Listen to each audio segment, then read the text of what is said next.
1940년 미국의 어떤 한 남자가 어느 날 어린 두 딸을 데리고 동네 공원에 놀러를 갔습니다. 그렇게 벤치에 앉아서 자기 두 딸이 놀고 있는 모습을 물끄러미 바라보는데 막 주변에 여기저기 지저분하고 위험한 것들이 눈에 띄는 것이었습니다.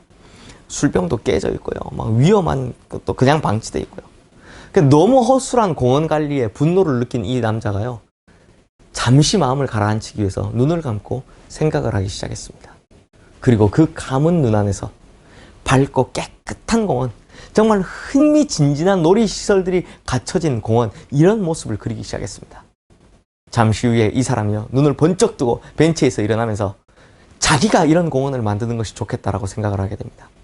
그리고 그 꿈을 꾼 후로부터 꼭 15년이 지난 1955년, 이 남자는 LA 남부지역 애너하임이라는 곳에 디즈니랜드라는 세계적인 테마공원을 건설할 수 있었습니다. 이 사람이 누구냐? 바로 만화 제작자였던 월트 디즈니였던 거죠. 그런데 이 LA에서 완성된 디즈니랜드를 보면서 어느 정도 자신의 꿈을 이뤘다라고 생각했지만 이 공원 주변의 환경이 충분히 뒷받침되지 못한다라는 생각을 또 하게 됩니다. 그래서 좀 더 넓고 좀 더 쾌적한 환경을 가진, 그리고 미국의 어린이뿐만 아니라 전 세계 어린이들에게 꿈을 줄 수 있는 그런 세계적인 플레이그라운드, 세계적인 놀이터를 만들고 싶다라는 생각을 했습니다. 그래서 플로리다 올랜도 근교에 이번에는 디즈니 월드라는 프로젝트를 시작하게 됩니다. 그런데 불행히도 올랜도의 이 디즈니 월드를 개장하기 5년 전 월트 디즈니는 세상을 떠나게 됩니다. 그리고 1971년 마침내 디즈니 월드가 개장되던 날, 미국의 수많은 명사들이 참석한 자리에서 개장식이 진행되고 있었습니다. 그리고 사회자가 월트 디즈니 씨의 미망인을 소개하면서 이런 멘트를 합니다. 사실 이 자리엔 월트 디즈니 씨가 계셔야 하지만 그분은 불행히도 오늘 이 디즈니 월드가 개장되는 것을 보지 못하고 세상을 떠나셨습니다. 이제 그 미망인을 소개합니다. 이때 단상으로 걸어 나온 월트 디즈니 씨의 미망인, 이렇게 인사말을 했다고 합니다. 저는 오늘 인사를 참 죄송스러운 말로 시작해야겠습니다. 사회자가 디즈니 씨를 소개하면서 그는 불행히도 이 디즈니 월드가 개장되는 모습을 보지 못하고 세상을 떠나갔다라고 했습니다. 그러나 그 말은 옳지 않습니다.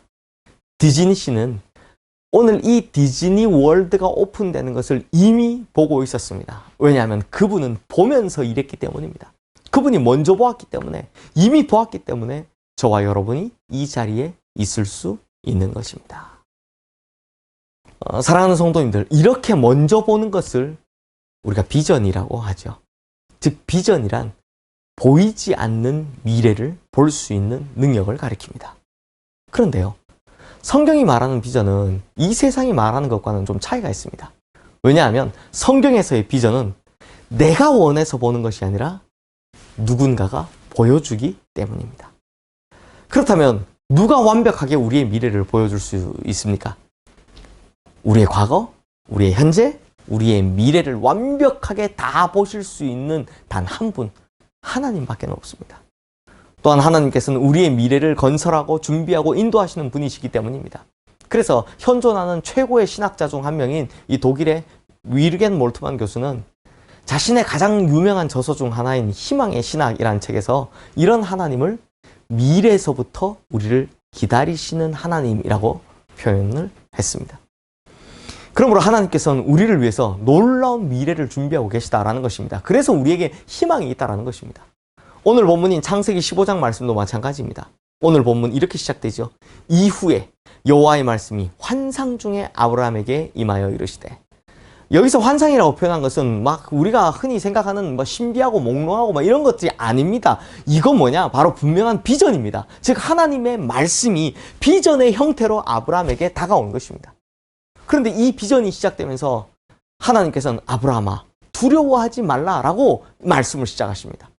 그러므로 지금 아브라함에게는 어떤 두려움이 있다라는 거죠. 무슨 두려움이겠습니까? 오늘 본문 1절은요, 이후에라는 단어로 시작되는데, 그렇다면 전에 무슨 사건과 연관되어 있다라는 거죠. 바로 어제 우리가 본 아브라함이 조카 롯을 구출해 온 사건 이후입니다. 이게요, 승리로 끝나긴 했지만 전쟁을 경험해 본 사람들이 대부분 그렇듯이 언제 적이 다시 쳐들어와서 다시 전쟁이 일어날지, 그리고 내가 언제 죽을지 모른다라는 불안감에 사로잡히죠. 아브라함도 그랬던 것 같습니다. 그래서 하나님께서는 나는 내 방패요 너의 지극히 큰 상급이니라 라고 말씀하시는 겁니다. 위로하시는 거죠. 그리고 아브라함에게는 아직 해결되지 않은 문제가 있었습니다. 바로 자식이 없다라는 것이죠. 하나님께서 약속을 하셨는데도 아직까지 자식이 없습니다. 이 고대 세계에 자식이 없다라는 말은요, 바로 미래가 없다라는 말과 같은 뜻이었습니다. 그래서 오늘 본문 2절, 3절 말씀에 보면 아브라함이 하나님께 이렇게 질문을 합니다. 아브라함이 이르되 주 여호와여 무엇을 내게 주시려 하나이까? 나는 자식이 없사오니 나의 상속자는 이 다메섹 사람 엘리에셀이니이다. 아브라함이 또 이르되 주께서 내게 씨를 주지 아니하셨으니 내 집에서 길린 자가 내 상속자가 될 것이니이다. 이미 자녀에 대한 마음을 접은 아브라함은 다메섹 출신의 엘리에셀이라는 이 충직한 종을 상속자로 점찍어 두었다라는 것입니다.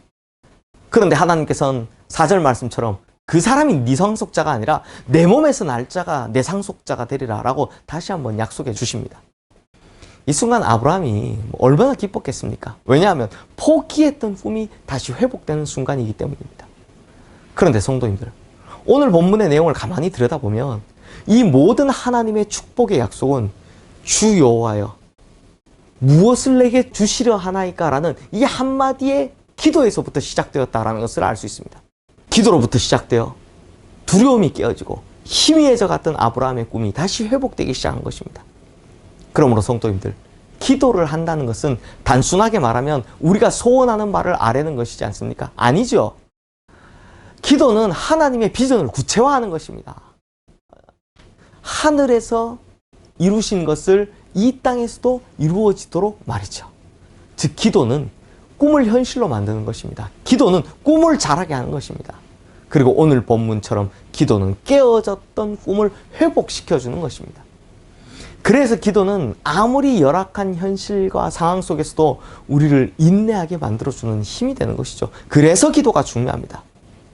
기도할 때 우리는 하나님의 꿈을 이루는 사람이 되기 때문입니다.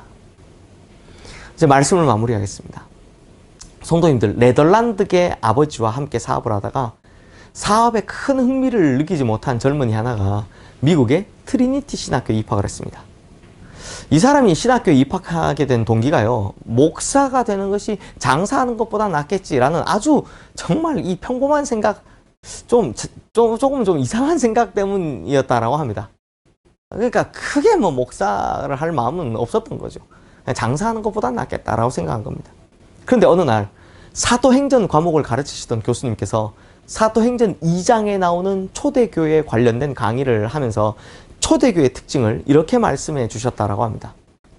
여러분, 예루살렘 교회에는 여러 가지 특징이 있었지만 그중 제일 중요한 특징은 구원받은 사람들이 날마다 더해졌던 교회, 믿지 않는 사람들이 말씀을 받고 회개하고 하나님의 자녀가 되는 거듭남의 역사, 구원의 역사가 계속해서 일어났던 교회라는 사실입니다.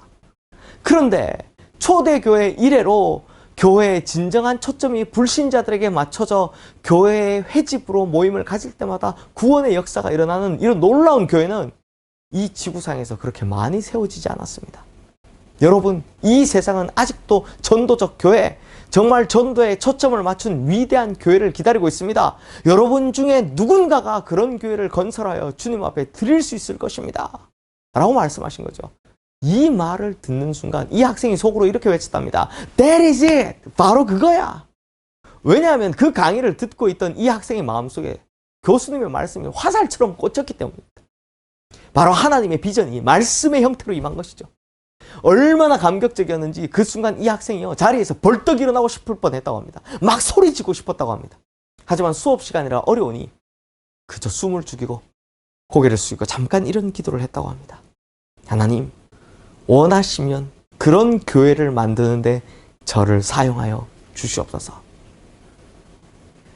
그 순간 이 젊은이의 기도 속에서 탄생하고 있었던 교회가 바로 시카고에 있는 윌로우 크릭 교회이고, 이 젊은이가 바로 빌 하이벨스 목사님이십니다. 물론 이렇게 훌륭한 교회를 세우셨던 훌륭한 목사님이 나중에는 여기까지만 하겠습니다. 그러므로 성도님들, 기도는 꿈의 산실입니다. 기도는 비전의 산실인 것입니다. 우리가 기도할 때 꿈은 태어나는 것입니다. 우리가 기도할 때 깨어졌던 비전이 회복되는 것입니다. 그리고 우리가 기도할 때 우리의 꿈은, 우리의 비전은 계속 자라나게 되는 것입니다. 그러므로 성도님들, 꿈을 이루는 인생은 기도에서부터 시작됩니다. 그러므로 이 시간 우리 시흥교회를 위해서 기도해 주십시오. 이 시간 이 부족하고 어린 목사를 위해 기도해 주십시오. 이 시간 우리 가정과 자녀들이 위대한 믿음의 계승자들이 되기 위해서 기도해 주십시오. 이 시간 우리의 모든 삶이 주님께서 주신 위대한 인생이 되기 위해서 기도해 주십시오.